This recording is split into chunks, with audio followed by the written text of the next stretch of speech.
Boa tarde, pessoal. Vamos para a nossa primeira aula de geografia.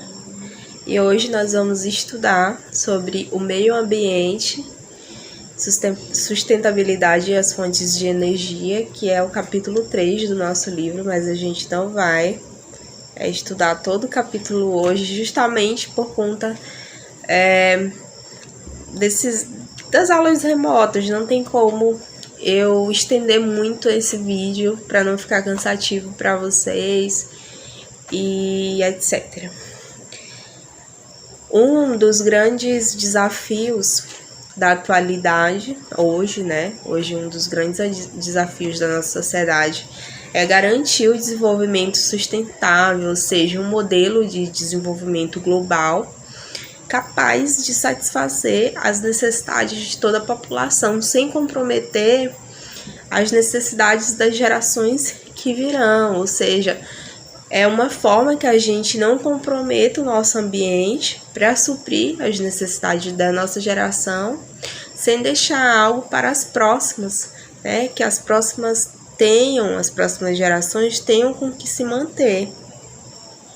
Então, para assegurar a sustentabilidade, é preciso combater tanto a pobreza e reduzir as desigualdades sociais, garantindo oportunidades iguais a todos. Boa parte da população mundial atual consome muito mais que necessita para sua sobrevivência, e isso acaba reduzindo os recursos naturais do nosso planeta, porque hoje nós somos uma sociedade muito consumista e o consumismo ele acaba comprometendo os nossos recursos naturais. E ao mesmo tempo, a pobreza impede que parte significativa da população tenha acesso aos bens e também serviços básicos, como por exemplo a água tratada, alimentos de boa qualidade, entre outras coisas.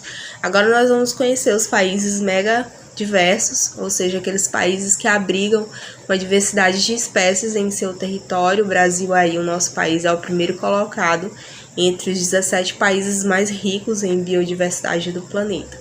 Vamos ver aí no mapa que eu estou colocando para vocês esses países. Nós temos aí, se vocês observarem no mapa, pessoal, Alasca, que fica aqui na América, Os Estados Unidos também, o México, aí tem a Venezuela, a Colômbia, o Equador, o Peru e o Brasil. São esses países que ficam no continente americano, que são chamados de países megadiversos. Aí aqui na África, nós temos a República Democrática do Congo e a África do Sul. Aqui do lado nós temos o Madagascar.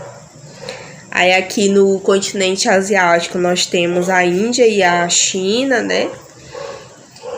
E aqui do outro ladinho do mapa nós temos as Filipinas, a Malásia, a Indonésia, Nova Guiné e a Austrália. Então, são esses os 17 países que abrigam, a maior diversidade de espécies em seu território.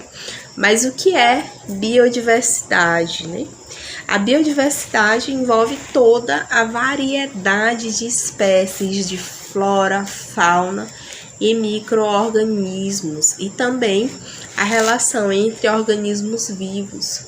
Os países localizados em áreas de clima quente e úmido, com vastas florestas e uma variedade de espécies, concentram a maior parte dessa biodiversidade, embora enfrente dificuldades para explorá-la de forma sustentável, que é o caso do nosso Brasil, O Brasil aí, ele boa parte do seu território é formado por áreas de clima quente e úmido.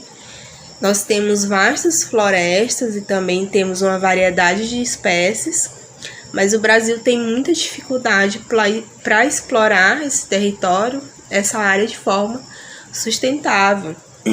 E isso ocorre porque A maioria dos países em desenvolvimento possuem menos recursos financeiros e também tecnológicos do que os países mais ricos. Além do que esses países apresentam grande desigualdade social, que é o caso do nosso Brasil. O nosso país ele não possui recursos financeiros, né? Apesar de ser um país muito rico financeiramente, mas o governo não investe nem na tecnologia e nem em recursos para desenvolver essa forma de explorar sustentavelmente a nossa área. Nós temos também aí a política, a legislação ambiental no Brasil, ou seja, são as leis e as políticas para proteger o nosso ambiente, também preservá-lo. Em 1985 foi criado o Ministério do Desenvolvimento Urbano e do Meio Ambiente, e na década seguinte, ou seja, 10 anos depois, esse ministério deu origem ao Ministério do Meio Ambiente, nosso atual. Em 1989 foi criado o Instituto Brasileiro do Meio Ambiente e dos Recursos Naturais Renováveis, chamado de IBAMA. E o IBAMA ele tem a responsabilidade de executar as ações das políticas nacionais de meio ambiente, conceder as licenças, né, aquelas pessoas que querem fazer alguma coisa em um espaço que é restrito, é um espaço que você precisa pedir autorização para entrar, ou para fazer uma pesquisa, ou para fazer uma visitação. E o IBAMA também é responsável por promover aí a fiscalização ambiental, entre outras competências, ou seja, aquela pessoa que está fazendo extração de madeira ilegal, o IBAMA ele precisa fiscalizar aquele cidadão e ele tem que pagar pelo dano que ele está causando ao meio ambiente, porque existe uma forma de extração que acaba danificando o nosso ambiente. Em 2012, foi aprovado o Código Florestal, um novo Código Florestal brasileiro, e esse Código Florestal ele tem um objetivo de aperfeiçoar os métodos de fiscalização das áreas de preservação permanente e também dos recursos legais.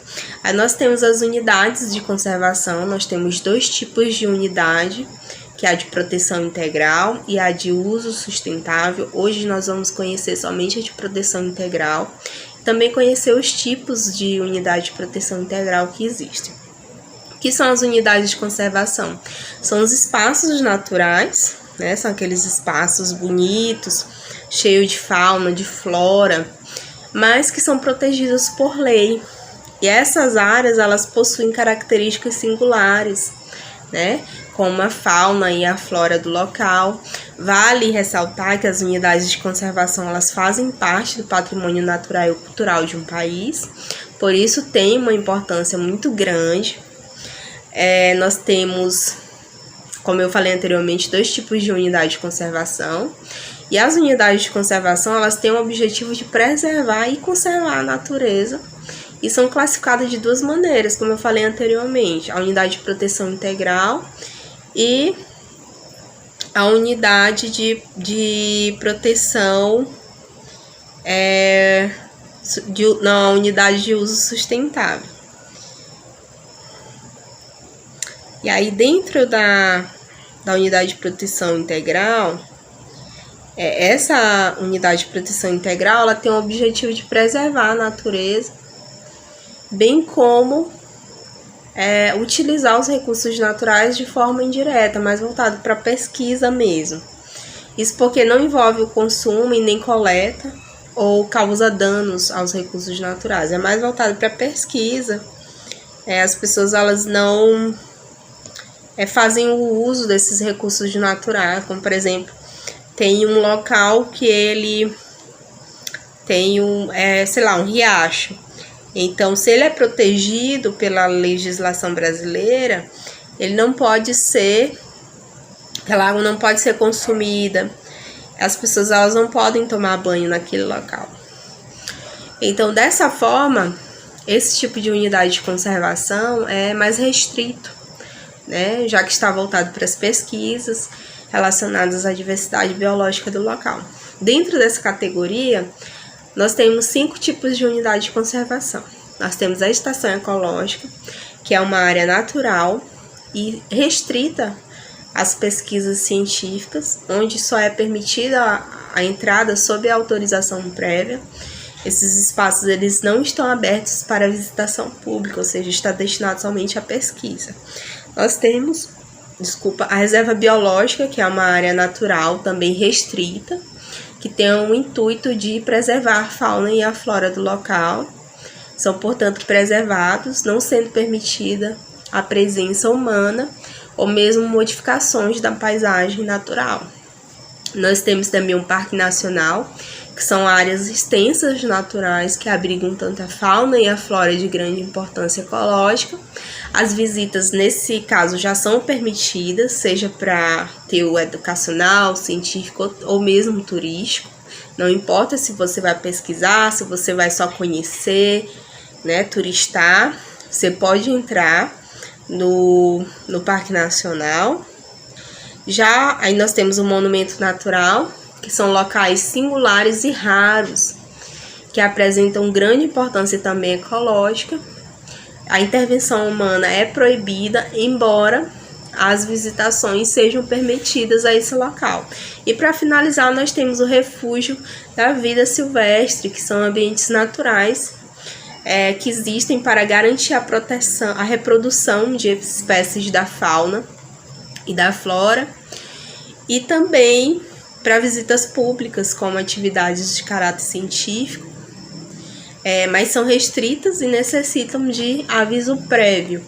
Então é isso, pessoal. Eu espero que vocês tenham compreendido e até a próxima aula, que a gente vai continuar aí com o capítulo 3 do nosso livro.